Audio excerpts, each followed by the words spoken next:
A new bill quietly introduced by Congress last week is causing quite a stir among civil liberties groups. The brainchild of Senators John McCain and Joe Lieberman. The bill would give the U.S. government the power to indefinitely detain terror suspects without charge or trial and to interrogate them for their quote-unquote intelligence value. And it doesn't make a distinction between U.S. citizens and non-citizens.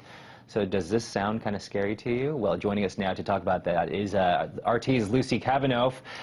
Lucy, hello. So some concerns. I mean, this is kind of a no-duh question, I guess, but there are some concerns, and what are the concerns here? Yeah, well, I mean, people see this as yet another example of overreaction by the government in the name of national security. I mean, the frightening thing about this legislation is that it effectively gives the U.S. military the right to detain American citizens in the name of national security with, absolutely no recourse to correct the situation if someone was, for example, detained in error.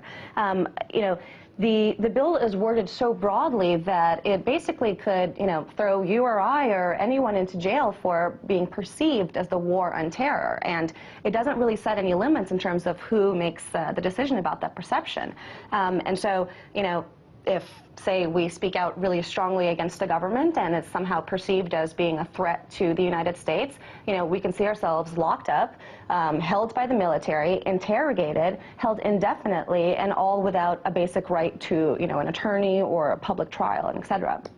It also begs the question of what happens when you detain someone in error, and also what happens, what mechanisms are in place to prevent this from being politically used in a politicized sort of way. I mean, could we see this legislation used to stifle dissent? I mean, Tea Partiers often say fairly critical things of the U.S. government. In its extreme, could we see this legislation used as something to stifle that kind of dissent? What about 9/11 truthers? What about anti-war protesters? And so, the question is limits and oversight, and this legislation unfortunately doesn't set any limits, and it doesn't really, allow any process for these kinds of decisions to be overseen in a system of checks and balances. What about people who just simply come on and say, God, I hate this country? I mean, and even they maybe could be, because of the broad language, broad scope of the language which you had brought up earlier, they could even potentially be, I guess, put on this watch list by the government. Well, I mean, that's the threat, and that's always the problem that you have when lawmakers legislate out of panic. I mean,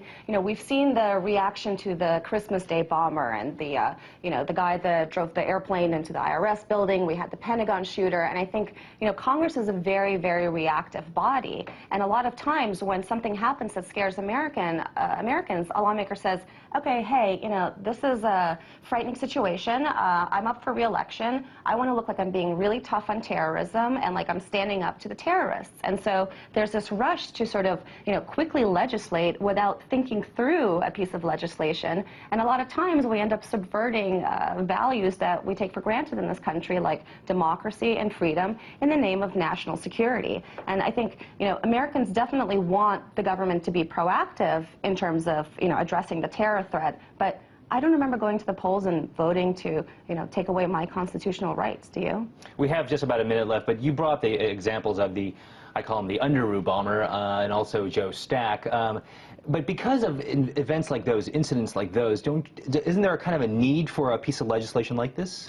Well, again, legislation like this is done out of fear and out of panic, and it's not thought through.